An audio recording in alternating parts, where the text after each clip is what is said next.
Oke, kalau nggak ada kita lanjut. Nah, pencatatan transaksi perusahaan dagang ada dua metode, yaitu pencatatan perpetual. Perpetual itu dicatat setiap terjadi transaksi, terus harga pokok penjualannya itu langsung diketahui, dan di akhir periode tidak memerlukan jurnal penyesuaian. Sedangkan kalau yang metode periodik, pencatatan hanya memerlukan akun penjualan dan piutang kas dan memerlukan jurnal penyesuaian. Ini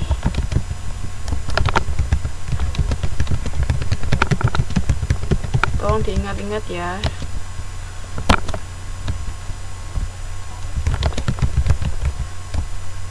Di metode periodik memerlukan jurnal penyesuaian.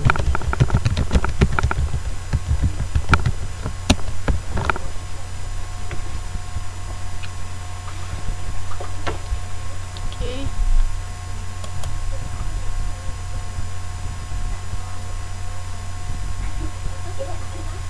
Terus ada juga ini metode pengangkut biaya, pencatatan biaya angkut.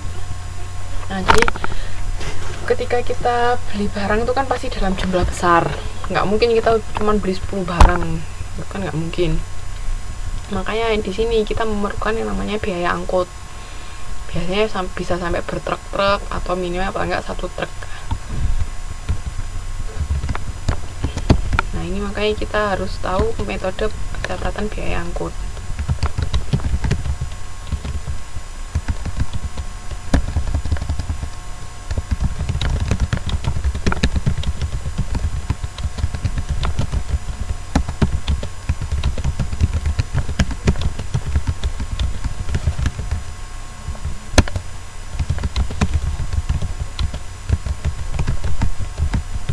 Kalau yang metode shipping point itu yang bayar pembeli. Jadi ketika barang keluar dari gudang penjual sampai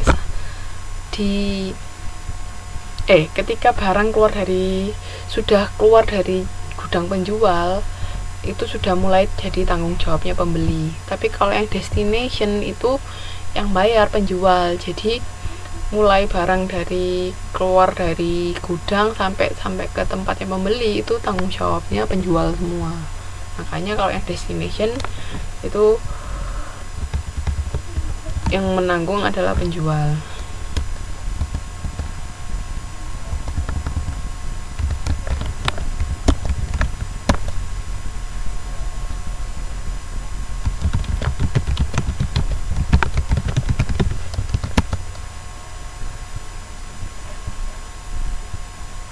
Bisa dengar suara saya enggak?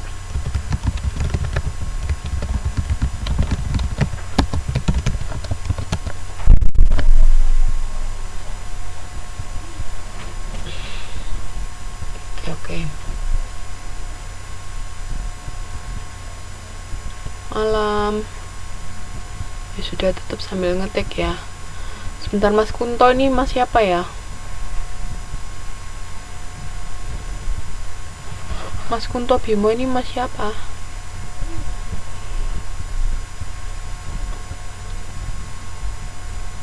Oh, Mas Didi.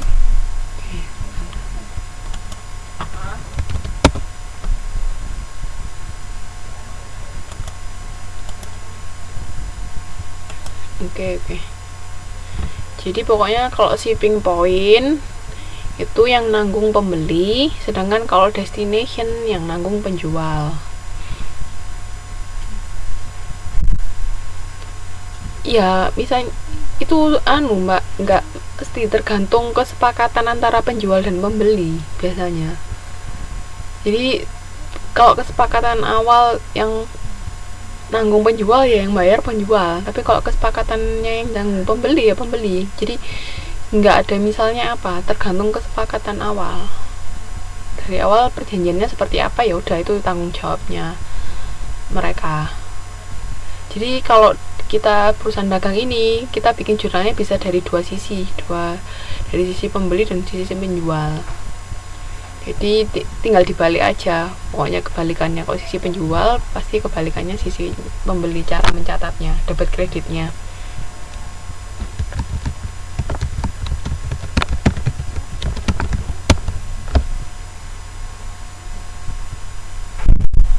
Iya, jadi tergantung perjanjian awal.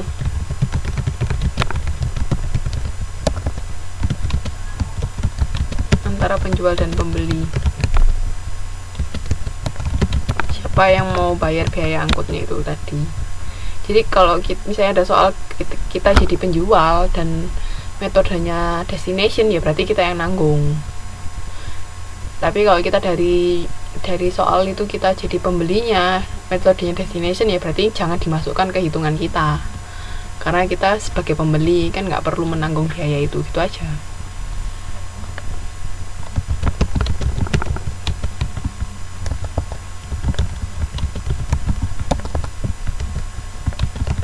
Yang ditanyakan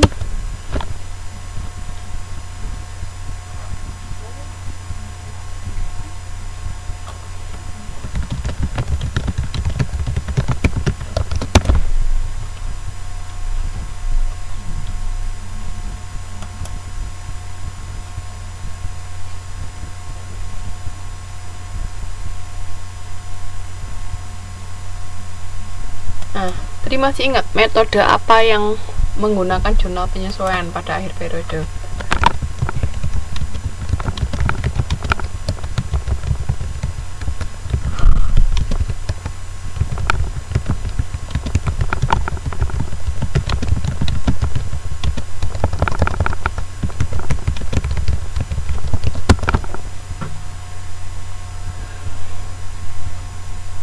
Jadi metode pencatatan apa yang menggunakan jurnal penyesuaian, masih ingat?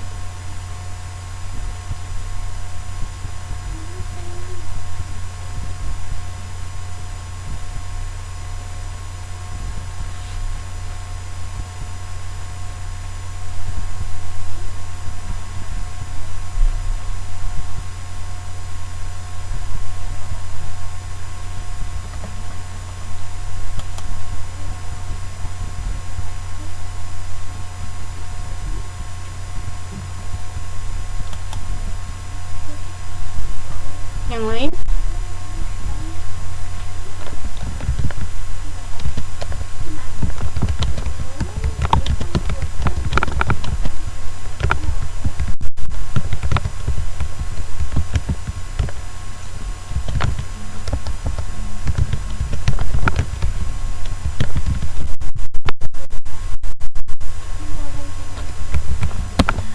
Cuman salah satu Mbak Salma, bukan dua-duanya. Yang mana yang pakai jurnal penyesuaian?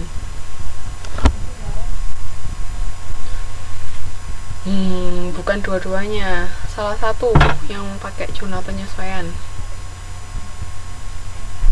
Jadi kan ada di keterangan di awal, metode fisik atau periodik. Jadi bisa dilihat di PPT ini ya. Di sini kan kalau yang metode perpetual kan nggak perlu menggunakan penyesuaian, itu sudah langsung kelihatan persediaan barang dagangnya di sini. Nih. Nah, sedangkan yang metode fisik atau periodik itu nggak ada persediaan barang dagangnya, itu belum kelihatan. Nah, itu nanti yang perlu disesuaikan. Suara saya dengar nggak yang ini? Nah, di sini kalau misalnya ada pembelian ya langsung, kalau di yang perpetual itu berarti persediaan barang dagang, karena kita membeli kan berarti persediaan barang dagangnya kan masuk. Nah, itu makanya didebet persediaan barang dagang pada hutang dagang. Sedangkan kalau yang metode fisik, kita pokoknya kalau di metode fisik itu atau periodik, intinya kalau ada pembelian atau penjualan, kita mencatatnya yang di metode perpetual itu persediaan barang dagang, kita di metode fisik mencatatnya pembelian atau penjualan. Jadi kebalikan gitu aja. Jadi misalnya di metode fisik kita membeli kredit, berarti pembelian pada hutang dagang. Sedangkan kalau pembeliannya tunai, ya berarti pembelian pada kas.